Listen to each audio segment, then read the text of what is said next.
Esses coeficientes, então, a gente vai encontrar como a gente encontrava nos outros exemplos que a gente fez. Então, pegando o IL, multiplicando pelo denominador, aqui abreviando que esse L é toda aquela expressão de L aqui, é a versão não expandida, é o IL não expandido, multiplicar por S, e avaliar isso aqui para o polo igual a zero. Então, a gente vai resultar, o S vai cancelar naquela parte, vai ficar só com a expressão 384 vezes 10 na 5 dividido por S ao quadrado, expandido nessa forma aqui, né, no denominador. Então, e o A, então, o coeficiente A vai resultar num termo igual a 24 vezes 10 na menos 3. O coeficiente B também, a gente pega lá a expressão de L não expandida em frações parciais, né, mas decomposta aqui, né, em S vezes S mais 32.000 menos J 24.000 vezes S mais 32.000 mais J 24.000. E aí vai multiplicar aqui o B pelo seu denominador, que é o termo S mais 32, 10 na 3, menos J, 24 vezes 10 na 3. Né? De forma que esse termo vai cancelar. E avalia também isso aqui para o polo, para este polo de menos 32 mais J 24. Né? Okay? Então, avaliando para esse polo, o valor de B encontrado vai dar um valor complexo de menos 0,012 mais J 0,016. Tá? E aí o B, o coeficiente do terceiro termo das frações parciais, vai ser o conjugado desse B aqui. A gente pode fazer pelo mesmo procedimento, né?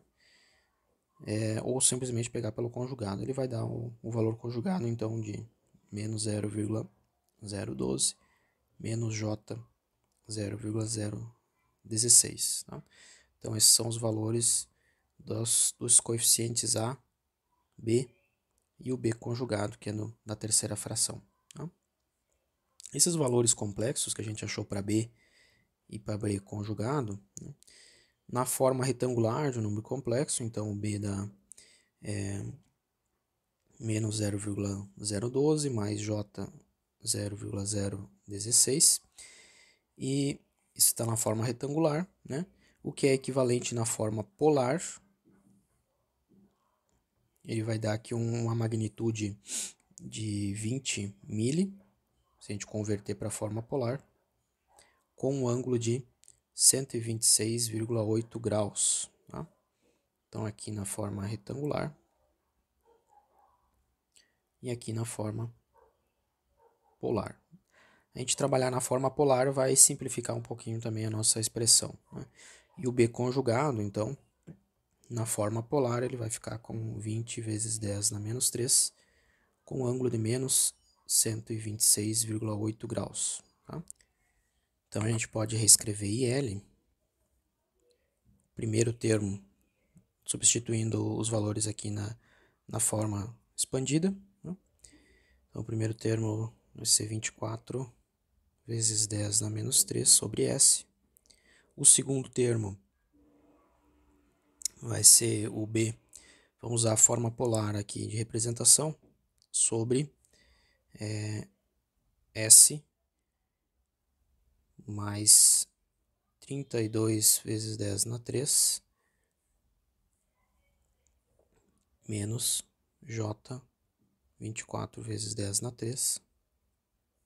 Segundo termo, com o coeficiente B aqui, que deu 20 vezes 10 na menos 3, com ângulo de 126,8 graus. E o terceiro termo, o polo conjugado, né? S mais 32 vezes 10 na 3, mais J 24 vezes 10 na 3, okay? Com uma constante de 10, 20 vezes 10 na menos 3, com um ângulo de menos 126,8 graus. Okay, então, essa é a expressão para a corrente de L no domínio do tempo, né? Agora, essa expressão aqui, embora ela tenha números complexos, né, a gente está fazendo análise de um circuito de segunda ordem, um RLC, que tem capacitor e indutor, dois elementos que armazenam energia, então por isso dá um circuito de segunda ordem. E nesse caso aqui a gente achou um circuito que tem polos aí complexos, né? Então um circuito subamortecido no caso. Então, mas dessa expressão aqui a gente já pode agora aplicar a Laplace transformada inversa, né? Então podemos aplicar a transformada inversa de Laplace para cada um dos termos. Então a transformada inversa de IL no domínio da frequência vai ser a corrente no domínio do tempo. O primeiro termo, 24, é uma constante, vezes 10 na menos 3. 1 sobre S é a transformada inversa, é simplesmente a função degrau. Eu vou representar a função degrau lá multiplicando todas, né, no final da expressão que a gente chegar aqui. Então, né, vou abrir um colchetes aqui. O segundo termo, então a gente tem novamente uma constante, que é esse número complexo aqui, 20 vezes 10 na menos 3, com um ângulo representado na forma polar, com um ângulo de 126,8 graus. E esse denominador aqui, a inversa de 1 sobre esse termo, a transformada inversa, né, é uma exponencial. Então vai dar uma exponencial, cujo exponencial aqui, o expoente, né, vai dar menos 32 vezes 10 na 3, mais J 24 vezes 10 na 3, tudo isso multiplicado por T, né? Então esse é o segundo termo. Lembrando que aqui é positivo, né, e negativo, mas a forma, o par transformado da exponencial é a exponencial de alfa na T faz um par transformado com 1 sobre S menos alfa, né? Então esse valor aqui no expoente ele vai com sinal contrário, né? E o terceiro termo vai ter a mesma forma, né? Também é uma exponencial, só que com a constante aqui na frente é 20 milli, com um ângulo de menos 126,8 graus. E aí multiplicado pela transformada inversa de 1 sobre essa expressão aqui, que vai dar uma exponencial, também elevado na menos 32.000, só que agora menos J 24.000. Tudo isso multiplicado por T. Tá? E aí fecho meu colchetes e agora toda essa expressão aqui multiplicado por UDT, né? Que é a transformada inversa para certificar que essa expressão aqui de LDT ela é válida para o tempo maior do que zero. Okay? Então essa aqui a expressão já é uma resposta para expressão no tempo daquele nosso circuito RLC paralelo, a resposta ao degrau. Então no momento t igual a zero, aqui a gente vai ter uma corrente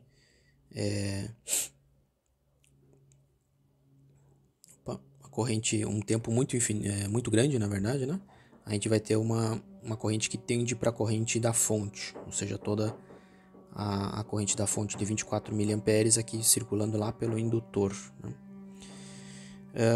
Bom, mas essa forma, embora ela já seja uma resposta correta, né, da expressão de LDT, a gente pode melhorar ela ainda para transformar em algo mais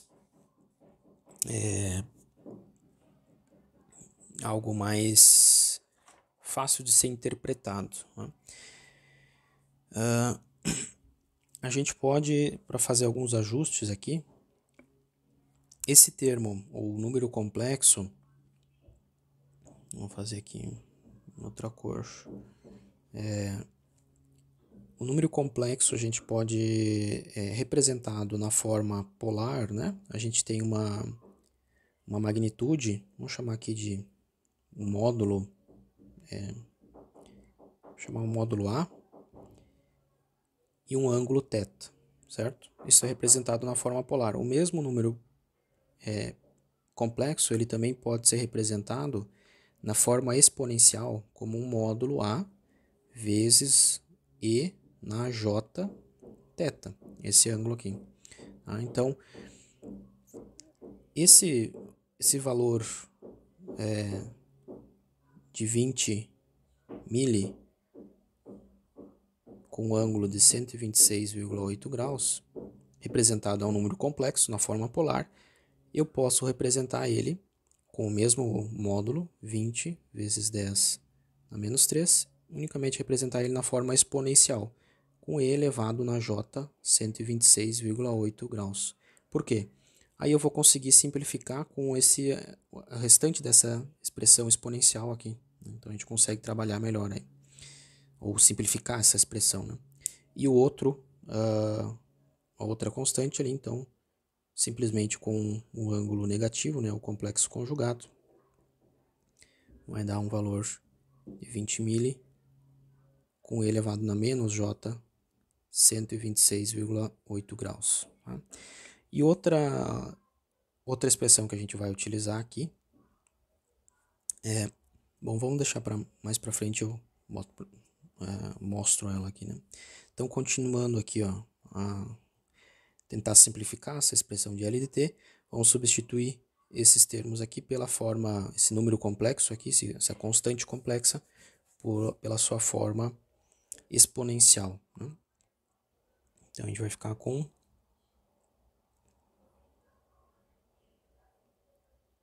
IL de t igual 24 vezes 10 na menos 3, mais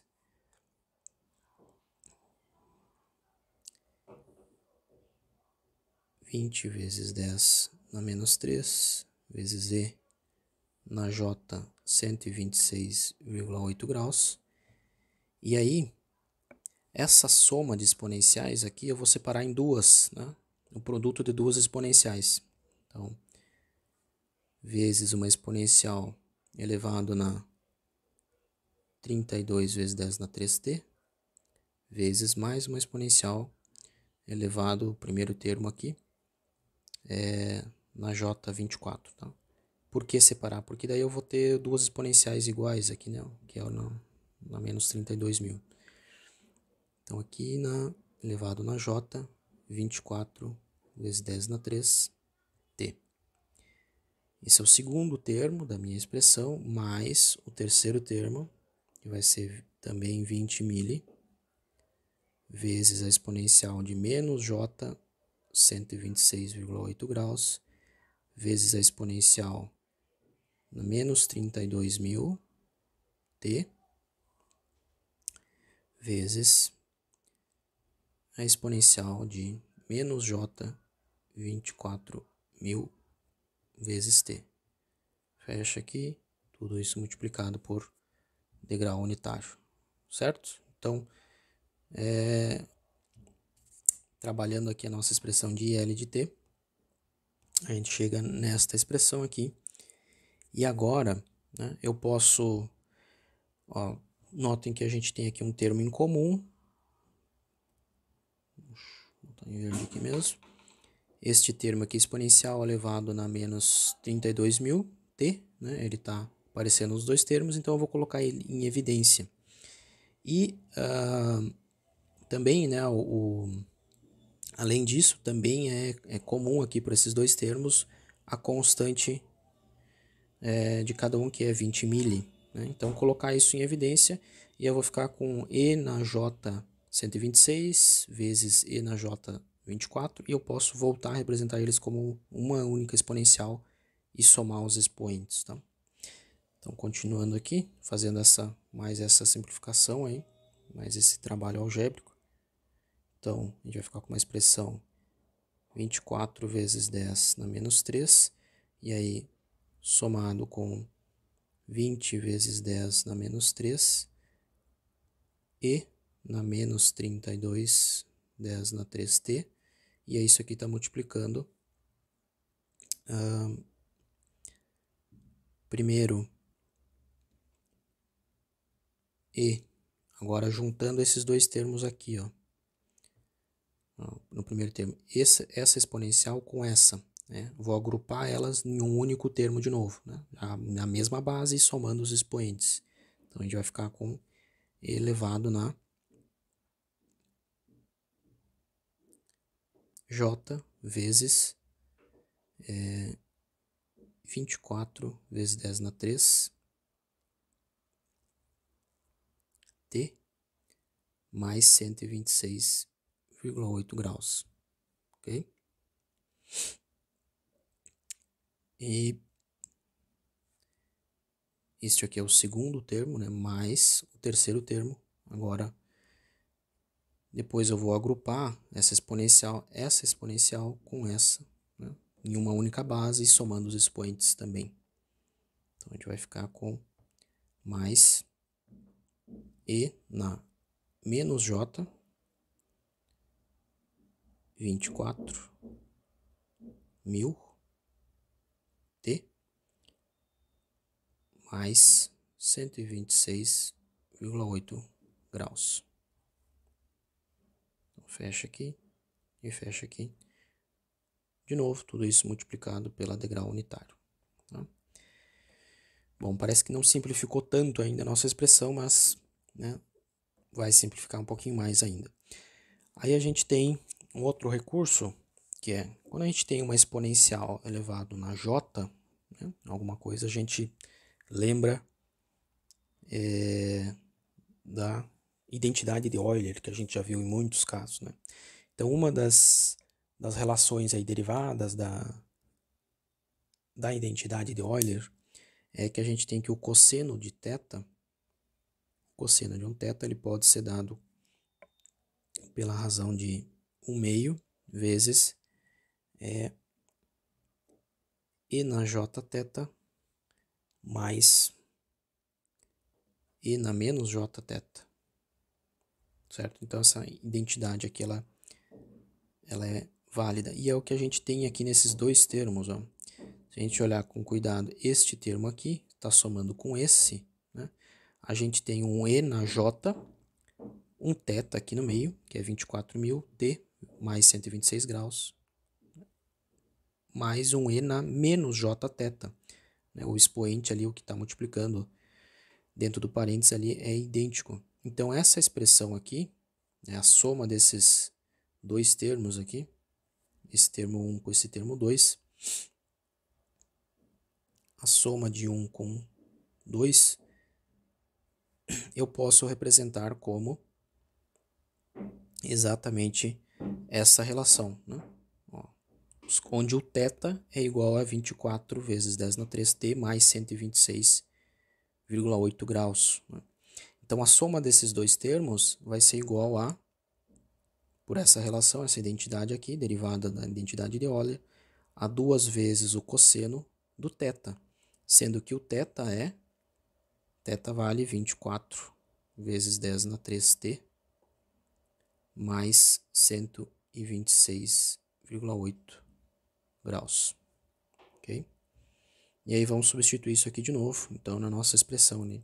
Esse termo que eu marquei de 1 mais 2 aqui, a gente pode substituir por 2 cosseno desse θ.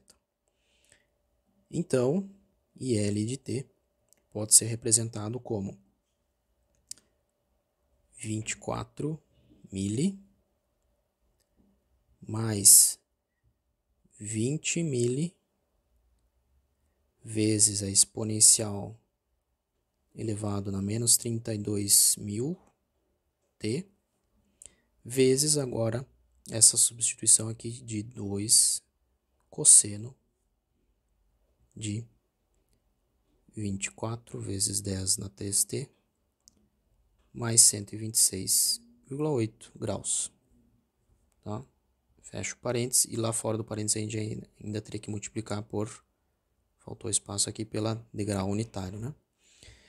E aí multiplicando aqui, ó, 20 mil vezes 2, então a gente vai ter a expressão final para L de t mais compacta, né? Aí 24 vezes 10 na menos 3, mais 40 mil, então 40 mil vezes exponencial na menos 32 vezes 10 na 3t vezes cosseno com θ de 24.000 t e uma fase de 126,8 graus. Né?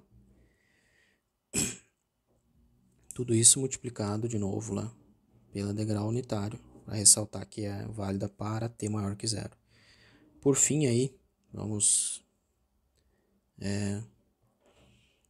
como a gente tem dois termos, então, né? Os dois termos estão multiplicados por 10 na menos 3, então a gente tem aqui uma unidade de... uma grandeza aqui é miliamperes, né? Então eu posso representar como IL de t igual a 24 mais 40 vezes a exponencial de menos 32.000 t vezes cosseno de 24.000 t com uma fase de 126,8 graus, certo? Multiplicado pela degrau unitário, que é válido para t maior que zero, e a escala, então a unidade, né? A unidade dessa equação em miliamperes.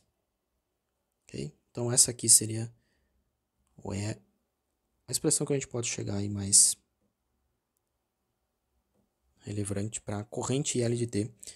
Então a resposta ao degrau do nosso circuito RLC paralelo, ela dá aqui uma corrente em função do tempo, que ela tem uma parte, uma constante aqui, que quando isso aqui tender a zero, o restante, quando o circuito tender ao regime permanente, né, passado a fase transitória, então o regime permanente vai ser essa contribuição aqui do regime permanente. E o restante aqui, este termo, é do transitório desse circuito. Então a resposta ao degrau do RLC paralelo ela tem um transitório que é uma exponencial, aliás, uma função cosseno exponencialmente amortecida.